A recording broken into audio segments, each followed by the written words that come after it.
In Marko, kakšne so možne poti za Slovence, ki so obtičali? Zdi se, da so ob zaprtem zračnem prostoru nad Emirati možnosti skrčene bolj na nek kopenski umik. Najpogosteje se omenja izhod v smeri Omana, torej južno od Emiratov. Glavno mesto te države, Muscat, z velikim mednarodnim letališčem, je od Dubaja oddaljeno približno 450 km. Takšna pot ob običajnih razmerah traja od 4,5 pa do 5,5 ur brez postankov. Razmere v teh dneh pa vemo nikakor niso običajne.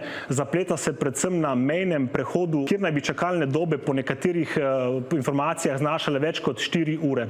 Pot tudi ni 100% varna, saj niso izključeni zračni napadi z droni, hkrati ni tudi jasnih informacij, kako zanesljiva je trenutna povezljivost letališča v Muscatu, je pa vsaj preskrbljenost Omana bolj gotova kot dolgoročna preskrbljenost Emiratov.